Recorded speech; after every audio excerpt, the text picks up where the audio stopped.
प्रिय विद्यार्थियों, आपका स्वागत है एजुकेशन प्लेनेट चैनल नौहर पर। और कक्षा 4 पर्यावरण अध्ययन विषय में आज हम पढ़ रहे हैं पाठ 15, हमारे गौरव। तो सबसे पहले इसके शीर्षक की बात कर लेते हैं। गौरव का मतलब होता है ऐसी बातें, ऐसे इस प्रकार के कार्य जिसको बताने में हमें खुशी होती है और जिसको बताने में हमारा सर गर्व से ऊंचा हो जाता है। इस प्रकार की जो भी बातें होती है वो हमारे गौरव कहलाएंगे। और इस प्रकार के लोग जिन्होंने ऐसे काम किए हैं, चाहे कोई वीरता का काम किया है, कोई चिकित्सा के क्षेत्र में, कोई सामाजिक सेवा के क्षेत्र में, कोई आज़ादी के आंदोलन में, ऐसे जितने भी लोग हुए जिन्होंने अच्छे अच्छे कार्य किए और जिनको बताने में हमें गर्व होता है, वो सब हमारे गौरव कहलाएंगे। तो इस पाठ में कई ऐसे महापुरुषों का वर्णन है, कई ऐसे वैज्ञानिक, कोई चिकित्सक, कोई समाज सेवी, क्रांतिकारी, ऐसे वीर लोगों का इसमें वर्णन है। तो सबसे पहले इसमें पाठ में जो वर्णन प्रारंभ होगा वो है चरक। देखिए चित्र, ये चरक का चित्र है और एकदम ऋषि की तरह ये बिल्कुल लग रहे हैं। हमारा देश बहुत प्राचीन है, यानी बहुत पुराना है। हमारे यहाँ अनेक महान वैज्ञानिक और चिकित्सक हुए हैं। जो विज्ञान के प्रयोग करते हैं वो वैज्ञानिक कहलाते हैं। चिकित्सक हुए हैं, इनमें से एक का नाम था चरक। इनका नाम चरक कैसे पड़ा, इसकी एक मज़ेदार कहानी है। चरक शब्द का अर्थ होता है चलने वाला। इन्हें जन सेवा में इतनी रुचि थी कि ये जगह जगह घूमते हुए जन साधारण की चिकित्सा किया करते थे तथा चिकित्सा विज्ञान का प्रचार प्रसार किया करते थे। इसलिए लोग इन्हें चरक के नाम से जानने लगे, यानी बहुत ज़्यादा चलने के कारण से इनका नाम पड़ गया चरक। इनका सबसे प्रसिद्ध ग्रंथ है चरक संहिता, जिसके 8 खंड है और उसमें शरीर के विभिन्न अंगों की बनावट, जड़ी बूटियों के गुण और इनके पहचान का वर्णन है। इनकी धारणा थी कि चिकित्सक को दयावान और सदाचारी होना चाहिए, दया करने वाला होना चाहिए और सदाचारी, अच्छे विचार का होना चाहिए। उन्होंने चिकित्सकों के लिए प्रतिज्ञाएं भी लिखी। प्रतिज्ञा वह होती है यानी ऐसी कोई बात जिसको हम निश्चित कर लेते हैं फिर उसका हमेशा पालन करते हैं, वो कहलाती है प्रतिज्ञा। अब इसमें छोटे छोटे 2-3 इसमें प्रश्न बनते हैं, इसको हम इन प्रश्नों को लेंगे और उसके बाद में इस पाठ को आगे बढ़ाएंगे। आपके घर या गांव के आसपास कौन कौन से आयुर्वेदाचार्य हैं? जो जड़ी बूटियों से इलाज करते हैं वो आयुर्वेदाचार्य होते हैं। तो आप अपने माता पिता से आप पूछ सकते हैं कि आपके घर या गांव के आसपास कौन है, आपको उनके नाम लिखने हैं। आपका इसमें नाम हो सकता है, सीधे ही इसके प्रश्न का उत्तर आप इस प्रकार से लिखेंगे: वैद्य श्री कैलाश पंडा, वैद्य राम गोपाल जी गोस्वामी आदि हमारे पास के प्रसिद्ध आयुर्वेदाचार्य। ऐसे जो भी नाम है आप उनके नाम लिख सकते हैं। आपके गांव या शहर में ऐसे कौन कौन से लोग हैं जो आयुर्वेद के अनुसार निःशुल्क उपचार करते हैं? ऐसे बहुत बड़ी सेवा होती है जो निःशुल्क उपचार करते हैं। तो इनमें जो भी हैं आप उनके नाम लिख सकते हैं।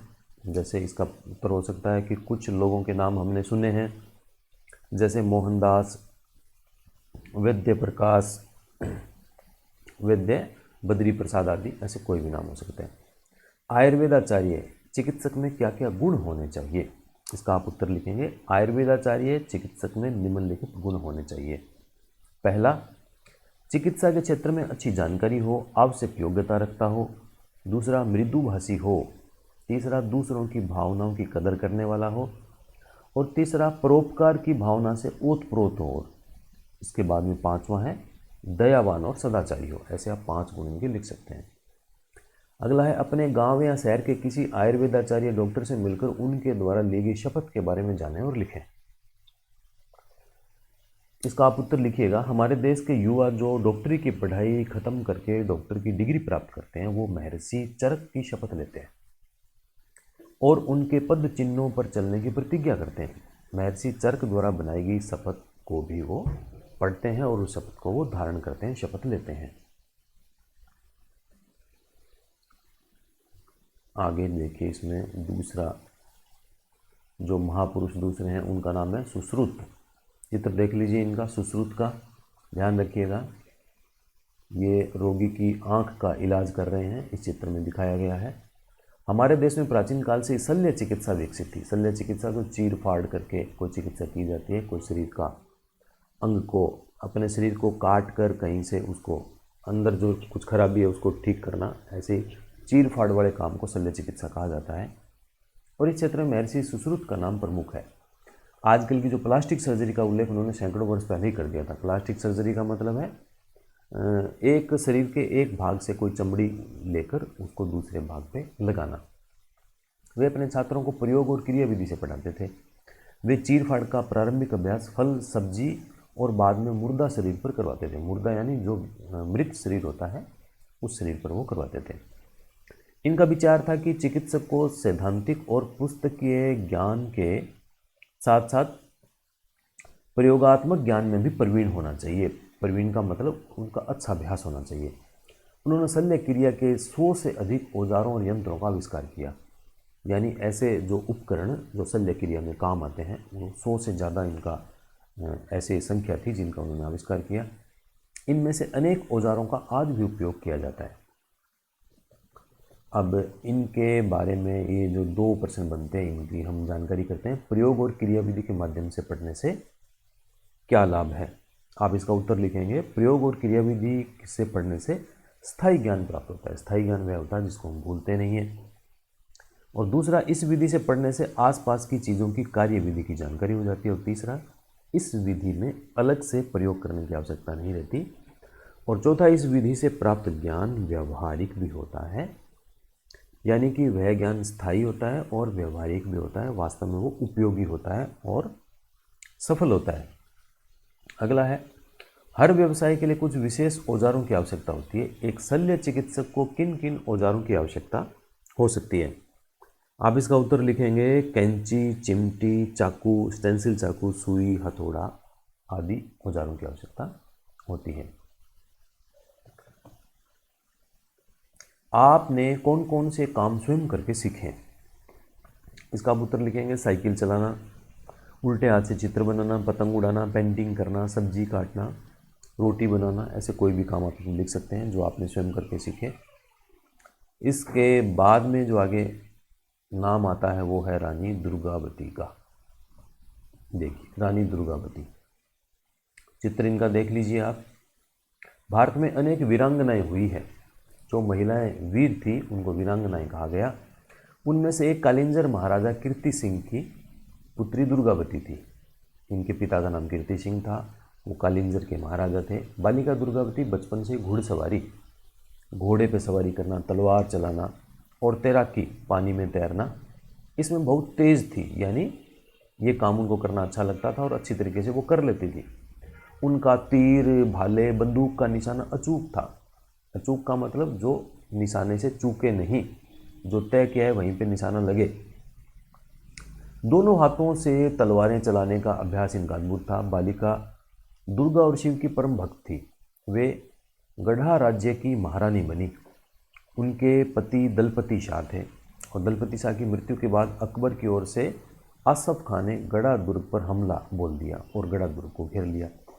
अब दुर्ग वह स्थान होता है जो कोई राजा का महल वगैरह होता है और चारों ओर से एक ऊंची दीवार के द्वारा वो घेरा हुआ होता है। चारों ओर ऊंची दीवार होती है सुरक्षा की दृष्टि से, तो उसको दुर्ग कहा जाता है। कई दिनों तक संघर्ष हुआ। किले के भीतर बारूद खत्म होने के कारण रानी ने अंतिम लड़ाई का निर्णय किया।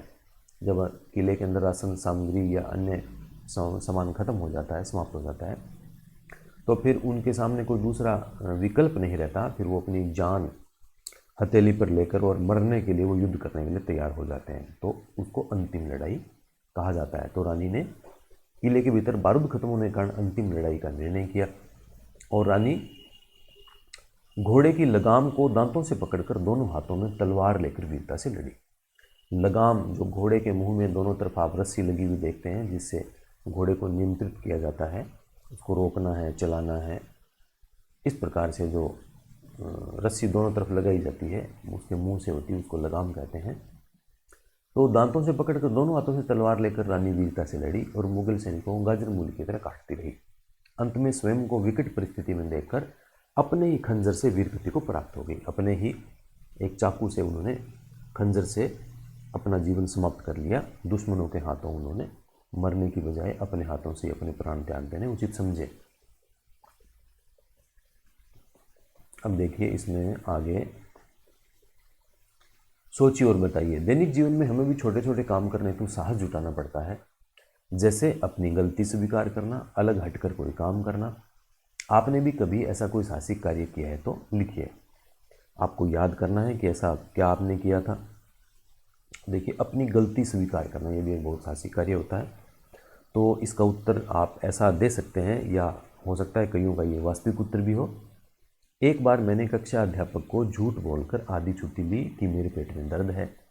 जब मैं खेलते हुए घर आया तो मुझे अपनी गलती का एहसास हुआ। मैंने यह बात माँ को बताई। माँ ने मुझे समझाया और अध्यापक जी से माफ़ी मांगने और फिर ऐसी गलती न करने के लिए कहा।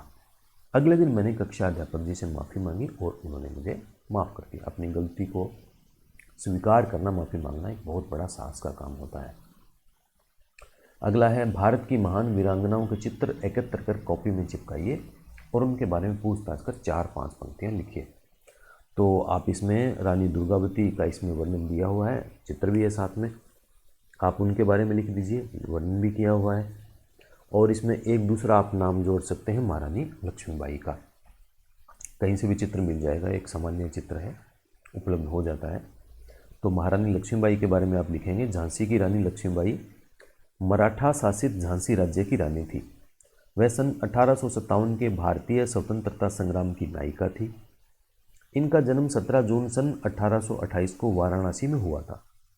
इनके बचपन का नाम मणिकर्णिका था। मणिकर्णिका नाम की एक फिल्म भी इसमें आजकल बनी हुई है। तो बचपन का नाम इनका मणिकर्णिका था, लोग प्यार से इन्हें मनु कहते थे। इनको बचपन से ही घुड़सवारी एवं तलवारबाजी का बड़ा शौक था। उन्होंने अंग्रेजों से लड़ते समय अदम्य साहस और वीरता का परिचय दिया तथा लड़ते लड़ते ग्वालियर में अपने प्राण त्याग दिए। एक तो आप यह वर्णन कर सकते हैं और दूसरा रानी दुर्गावती का आप कर सकते हैं। चित्र आपको इसमें इसी पाठ में दिया हुआ है और थोड़ा सा दुर्गावती के बारे में आप लिख दीजिए। दुर्गावती कालिंजर महाराजा कीर्ति सिंह की पुत्री थी। बचपन से ही घुड़सवारी, तलवार चलाना, तैराकी में तेज थी। तीर भाले बंदूक का उनका निशाना अचूक था। उनका दोनों हाथों से तलवार चलाने का अभ्यास अद्भुत था। वे शिव की परम भगत थी। वे गढ़ा के राजा दलपति शाह की पत्नी थी। इनकी मृत्यु अकबर की सेना के साथ लड़ते लड़ते और हुई थी। इसके बाद में हम चलेंगे आगे। वीर सावरकर। वीर सावरकर एक अद्भुत महान क्रांतिकारी थे। ब्रिटिश साम्राज्य की बेड़ियों में जकड़ी भारत माता की स्वतंत्रता के लिए वीर सावरकर लगातार संघर्ष करते रहे। उन्होंने कॉलेज जीवन में एक संस्था अभिनव भारत की स्थापना की थी। ब्रिटिश साम्राज्य की बेड़ियाँ, यानी जब भारत पे अंग्रेजों का शासन था तो उस समय हम भारत को माता मानते हैं और भारत माता की आराधना करते हैं, उसकी पूजा करते हैं। तो ये हमारी भारत माता बेड़ियों में जकड़ी हुई थी, यानी गुलाम थी, पूरा देश गुलाम था। तो इसकी स्वतंत्रता के लिए वीर सावरकर ने संघर्ष किया और उन्होंने एक अभिनव भारत नाम की संस्था का गठन किया था। और संस्था के सदस्यों ने विदेशी वस्त्रों की होली जलाकर ब्रिटिश शासन के प्रति विद्रोह की घोषणा कर दी। विद्रोह होता है किसी की बात को नहीं मानना और बिल्कुल सख्ती के साथ में, मजबूती के साथ में किसी की बात के विरोध में डटे रहना विद्रोह कहलाता है। वीर सावरकर का आप चित्र देखिए, इसको थोड़ा ध्यान कीजिए। जब कभी ये चित्र आपके सामने आता है तो आप याद भी रखिए कि वीर सावरकर का चित्र है। तो इन्होंने ब्रिटिश शासन के प्रति विद्रोह की घोषणा कर दी। इंग्लैंड में रहकर उन्होंने इटली के देशभक्त क्रांतिकारी मैजीनी यहाँ पे लिखा हुआ है, कई स्थान पर मैजीनी भी इनका नाम है। क्रांतिकारी मैजीनी की जीवनी लिखी। जीवनी का मतलब होता है जन्म से लेकर मृत्यु तक उनके बारे में लिखना, उन्होंने क्या क्या काम किए थे। तो इन्होंने इटली के देशभक्त क्रांतिकारी मैजीनी की जीवनी लिखी और इसकी प्रतियां प्रकाशित होते ही जब्त हो गई। यानी इन्होंने जब लिखी जीवनी और वो पुस्तक के रूप में जब वो छप गई तो अंग्रेजों ने उसको जब्त कर लिया, यानी किसी को कोई और उसको पढ़ नहीं सके, इस हिसाब से लेके उन्होंने अपने पास रख ली। इसको जब्त करना कहेंगे। उन्होंने 1857 का प्रथम स्वतंत्रता संग्राम नामक पुस्तक लिखकर इतिहास के वास्तविक स्वरूप को प्रस्तुत किया और इसके प्रकाशन के कारण उनके बड़े भाई को आजीवन कारावास हुआ। यानी पूरे जीवन तक कारावास में रहना, इसकी कुछ अवधि भी तय होती है, 14 साल के लगभग। उसको आजीवन कारावास कहते हैं। क्रांतिकारियों के प्रेरणा स्रोत होने के कारण इनको इंग्लैंड से गिरफ्तार कर लिया गया, और जब इनको भारत ला रहे थे तब वे जहाज के शौचालय से बाहर निकलकर समुद्र में कूद पड़े। लंबी दूरी तैर कर बंदरगाह पहुंचे। बंदरगाह वह स्थान होता है जहां पानी के जहाज जिस किनारे पर रुकते हैं, यात्री जहाँ से उतरते हैं, चढ़ते हैं, सामान को उतारा जाता है, चढ़ाया जाता है, वो स्थान बंदरगाह कहलाते हैं। जिस प्रकार से रेलें जहाँ से चलती है, रेल चलती है, आने जाने का स्थान रेलवे स्टेशन होता है, बस स्टैंड या बस स्टेशन होता है, वैसे ही पानी के जहाज का बंदरगाह कहलाता है। किंतु फ्रांस में फिर से इनको पकड़ लिया गया। उन पर मुकदमा चलाकर राजद्रोह के आरोप में 2 आजीवन कारावास की सजा इनको सुनाई गई। तब उन्होंने हंसकर अंग्रेज अफसर से पूछा, क्या तुम्हें विश्वास है ये जो अंग्रेजी सरकार इतने दिनों तक भारत में टिक पाएगी? जेल में उन पर अमानवीय अत्याचार किए जाते थे, यानी बहुत बुरी तरह से जिनको सताया जाता है उसको कहा जाता है अमानवीय अत्याचार। जेल से छूटने के बाद समरसता का प्रचार करने के लिए उन्होंने अस्पृश्यों को मंदिर में प्रवेश करवाया और पतित पावन मंदिर बनाया। समरसता कहते हैं ऐसा भाव जिसमें कोई छोटा बड़ा नहीं हो, ऊंच नीच नहीं हो, कोई जाति की उसमें भावना नहीं हो, ये ऐसा भाव कहलाता है समरसता। और अस्पृश्य एक प्राचीन भारत में इस प्रकार की कई लोगों की ऐसी मानसिकता थी कि वो कुछ लोगों को नीचा समझते थे, नीच समझते थे, उनको हाथ नहीं लगाते थे, छूते नहीं थे, उन लोगों को अस्पृश्य कहा गया था। तो वीर सावरकर ने इन लोगों के लिए काम किया, इनको मंदिर में प्रवेश कराया, और इनके लिए क्या पूरे देश के लिए इन्होंने पतित पावन मंदिर एक अलग से बनवाया था। अब आप बताइए, क्या आपके गांव के मंदिर में सभी लोग जा सकते हैं? तो आजकल तो ऐसी बात कहीं भी नहीं होती। तो आप इसका उत्तर आएगा हाँ, हमारे गांव के मंदिर में सभी लोग जा सकते हैं। गांव हो सकता है, शहर भी हो सकता है। दूसरा है, वीर सावरकर ने विदेशी वस्तुओं की होली क्यों जलाई होगी? इसका आप उत्तर लिखेंगे, वीर सावरकर विदेशी वस्तुओं का बहिष्कार कराकर स्वदेशी वस्तुओं का प्रयोग बढ़ाना चाहते थे, जिससे हमारे देश का धन विदेश में न जाए, और इनका उद्देश्य अंग्रेजों की शक्ति को कमजोर करना भी था। अगला प्रश्न है, वीर सावरकर को वीर क्यों कहा गया? इसका उत्तर आप देंगे, वीर सावरकर ने बड़ी बहादुरी से अंग्रेजों की खिलाफत की, कई बार जेल गए, उन्होंने अंग्रेजों के अत्याचारों का डटकर सामना किया, और जो इस प्रकार से बहुत साहस के ऐसे काम करते हैं, इनको वीर कहा जाता है, इसलिए सावरकर वीर कहलाए। अब इसमें कुछ शब्द आए हुए हैं जिनके अर्थ की हम जानकारी करते हैं। आजीवन, आजीवन का मतलब होता है पूरे जीवन काल तक। कारावास, कारावास का अर्थ है कैद की सजा या जेल में बंद करना। राजद्रोह, अपने राज्य का विरोधी। क्रांतिकारी, क्रांतिकारी कहेंगे स्वतंत्रता की लड़ाई लड़ने वाला।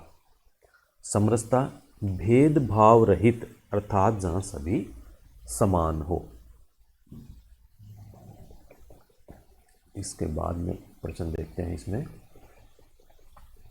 भारत के स्वतंत्रता सेनानियों के बारे में अपने स्कूल के पुस्तकालय से पुस्तकें प्राप्त कीजिए और पढ़िए। तो आप अपने स्कूल से पुस्तकें प्राप्त करेंगे, और कौन कौन सी पुस्तकें प्राप्त करके पढ़ेंगे आप? जैसे महात्मा गांधी, लाला लाजपत राय, सुभाष चंद्र बोस, भगत सिंह, राजगुरु, रानी लक्ष्मीबाई आदि भारत के स्वतंत्रता सेनानियों के बारे में आप पुस्तकें लेकर उनको पढ़ लीजिए। अब आगे जो हमारे महापुरुष आते हैं उनका नाम है सरदार वल्लभ भाई पटेल। भारत की स्वतंत्रता के समय अंग्रेजों ने 562 देसी रियासतों को यह अधिकार दिया कि वे चाहे तो स्वतंत्र रहे, चाहे तो भारत के साथ मिले या पाकिस्तान के साथ मिले। आप जानते हैं कि 15 अगस्त 1947 को हमारा देश आज़ाद हुआ था, और 14 अगस्त को उन्होंने देश के टुकड़े किए थे और एक पाकिस्तान नाम का नया देश बना दिया था। तो आजकल का जो पाकिस्तान है, बांग्लादेश है, वो 14 अगस्त से 13 अगस्त 1947 तक वो पूरा एक भारत था। अंग्रेजों ने भारत के 2 टुकड़े किए, एक पाकिस्तान बना दिया, एक भारत रह गया। फिर उसमें 562 देसी रियासतें थी, उनको ये अधिकार दे दिया कि या तो वो स्वतंत्र रहे, अपना अलग देश के रूप में रहे, या फिर चाहे पाकिस्तान से मिल जाए या भारत से मिल जाए। उस समय ये जो भारत के सामने विकट स्थिति आ गई थी, इससे निपटने के लिए जिस महान नेता को सदैव याद किया जाएगा वे है सरदार वल्लभ भाई पटेल। इन्होंने अपनी बुद्धिमता पूर्ण निर्णय से, कहीं ताकत से, कहीं साम दाम दंड भेद, किसी भी तरीके से जहाँ जो तरीका इनको उचित लगा वो उन्होंने अपनाया, और सभी रियासतों का उन्होंने भारत में विलय करा दिया। तो इनके बचपन में इन्होंने शिक्षा पूरी की और सर्वप्रथम गोधरा में प्रांतीय राजनीतिक सम्मेलन का आयोजन किया। देश में ये पहला सम्मेलन हुआ जिसमें केवल भारतीय भाषाओं का प्रयोग हुआ। उनके प्रयत्न से गुजरात में बेगार प्रथा बंद हुई। बेगार का मतलब होता है बिना कोई मजदूरी दिए जबरदस्ती काम कराना। उन्होंने अनेक आंदोलनों का नेतृत्व किया। आंदोलन होता है किसी बात का संगठित रूप से जब विरोध किया जाता है तो वो आंदोलन कहलाएगा। बारदौली के प्रसिद्ध किसान आंदोलन की सफलता के बाद गांधी जी ने वल्लभ भाई को सरदार की उपाधि दी। सरदार का मतलब होता है जो महान काम करता है, नेता के रूप में आगे बढ़कर अच्छा काम करता है, वो सरदार। तब से वल्लभ भाई सरदार पटेल के नाम से प्रसिद्ध हुए। 15 अगस्त 1947 को देश स्वतंत्र हुआ। सरदार पटेल गृह मंत्री बने। सूचना तथा प्रसारण विभाग तथा भारतीय रियासतों का विभाग भी उन्हें सौंपा गया। फिर वे उप प्रधानमंत्री बने।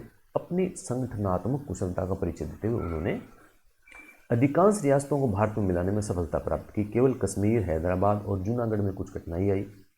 हैदराबाद में पुलिस का प्रयोग किया गया, पुलिस एक्शन हुआ। नवाब ने 5 दिन में घुटने टेक दिए, यानी आत्मसमर्पण कर दिया, भारत में विलय कर दिया और हैदराबाद भारत में मिल गया। जूनागढ़ का नवाब प्रजा के विद्रोह से घबराकर पाकिस्तान भाग गया। सभी रियासतें भारत का अभिन्न अंग बन गई। अपने 75वें जन्मदिन पर उन्होंने देश को संदेश दिया, उत्पादन बढ़ाओ, खर्च घटाओ। ये आज भी हमारे लिए सार्थक है, यानी कमाई ज़्यादा करो, खर्चा कम करो।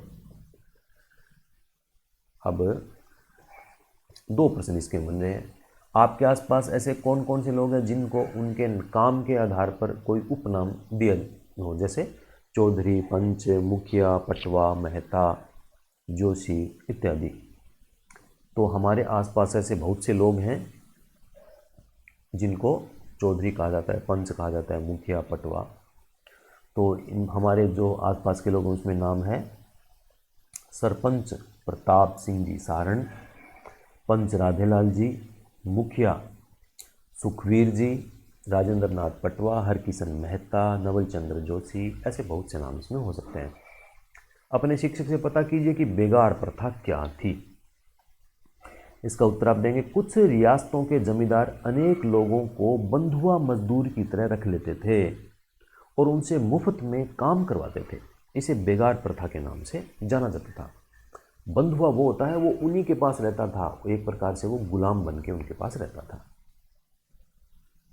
अब आगे चलिए, आप सोचिए और बताइए,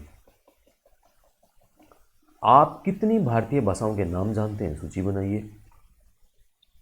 भारत के जितने राज्य हैं सबकी अलग अलग भाषाएं हैं और उत्तर से दक्षिण तक भाषाएं भी अलग है, वेशभूषा अलग है, खान पान अलग है।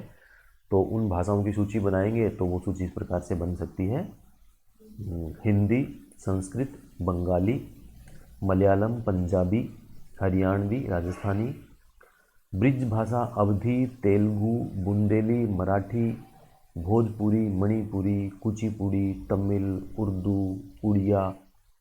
ऐसी बहुत सी भारत में भाषाएं हैं। तो इनकी आप सूची ऐसे बना के उनके नाम लिख दीजिएगा। किसी एक परिवार की मासिक आय 5,000 रुपये और खर्च 5,000 रुपये है, यानी मासिक आय का मतलब एक महीने में कितने वो कमाई करता है। तो उसकी आय भी 5,000 रुपये है और खर्च भी 5,000 रुपये, यानी कुछ बचता नहीं है उसके पास में। दूसरे परिवार की मासिक आय 8,000 रुपये है, कमाई 8,000 है और खर्च 5,000 रुपये है। दोनों परिवारों की आर्थिक स्थिति में क्या अंतर होगा? तो जो दूसरा परिवार है उसके पास 3,000 रुपये बचते हैं। तो दोनों परिवार की आर्थिक स्थिति में अंतर होगा। दूसरा परिवार आर्थिक दृष्टि से मजबूत है, उसके पास में 3,000 रुपये की बचत रहती है। सरदार पटेल का संदेश उत्पादन बढ़ाओ, खर्च घटाओ व्यक्तिगत रूप से और देश हित में आज भी सार्थक है। कैसे? हाँ, उनके इस संदेश के पालन से व्यक्तिगत और देश हित में की गई बचत से अपना और देश का आर्थिक विकास किया जा सकता है, इसलिए बिल्कुल ये सार्थक है। अब इस पाठ में हमने क्या सीखा? हमने इसमें सीखा कि महापुरुष हमारे गौरव है और चिकित्सकों में दया और सदाचार के गुण होने चाहिए। भारत में प्राचीन काल से ही महान वैज्ञानिक हुए, उन्होंने समाज हित में काम किया। भारत में अनेक वीरांगनाएं व महापुरुष हुए हैं जिनसे हमें अपने जीवन में हम प्रेरणा ले सकते हैं। और अंत में इसमें 2 प्रश्न इसमें और है और इसके बाद में हमारा ये पाठ समाप्त हो जाएगा। पहला है महापुरुषों की जीवनियों से हमें क्या क्या प्रेरणा मिलती है। आप इसका उत्तर लिखेंगे, जन्म से ही लोग महापुरुष पैदा नहीं होते, वे अपने अच्छे कार्यों के कारण महापुरुष बनते हैं। वे सिर्फ अपने लिए नहीं जीते, वे दूसरों और अपने देश के प्रति समर्पित होते हैं। हमें ऐसे महापुरुषों के आचरण को अपने आचरण में शामिल करना चाहिए। हमें इन महापुरुषों से प्रेरणा प्राप्त करके परोपकारी और कर्तव्यनिष्ठ बनना चाहिए। दूसरा प्रश्न है, आप बड़े होकर इनमें से किस महापुरुष जैसा बनना चाहते हैं और क्यों? जैसी आपकी इच्छा है, जिनके गुण आपको अच्छे लगते हैं, आप उस जैसा बन सकते हैं, अपना लक्ष्य बना सकते हैं। इसका उत्तर मेरी दृष्टि से आप ये लिख सकते हैं, मैं बड़ा होकर हमारे पूर्व प्रधानमंत्री श्री लाल बहादुर शास्त्री की तरह बनना चाहता हूँ। उनकी सादगी, वाकपटुता, दृढ़ निश्चय, देश सेवा की भावना, मितव्ययिता का मैं आदर करता हूँ। मैं उन्हीं की तरह अपना आचरण बनाकर देश की सेवा करना चाहता हूँ। आयुर्वेदाचार्य, वीरांगनाओं व क्रांतिकारियों का करे सम्मान, उनसे सीख लेकर हम भी बने महान। तो ये इस पाठ के द्वारा हमें सबसे बड़ी प्रेरणा और सीख मिलती है। इस पाठ में हमने जितने प्रश्न बन रहे थे उन प्रश्नों को हमने किया है, फिर भी बहुत सारे प्रश्न और बनते हैं। आप उन प्रश्नों को कीजिए। फिर भी कोई बात समझ में नहीं आती तो कमेंट बॉक्स में लिख कर आप मेरे से पूछ सकते हैं। आप जो कोई बात पूछेंगे उसका मैं तुरंत उसका उत्तर आपको मैं रिप्लाई कर दूंगा। और इसके बाद में हमारे इसमें लगभग 6-7 पाठ और बच गए। हम रोज़ाना एक एक पाठ अब करेंगे, तो 7-8 दिनों में हमारे इसमें कक्षा 4 की पर्यावरण की पुस्तक पूरी हो जाएगी। तब तक आनंद से रहिए और पढ़ते रहिए। धन्यवाद।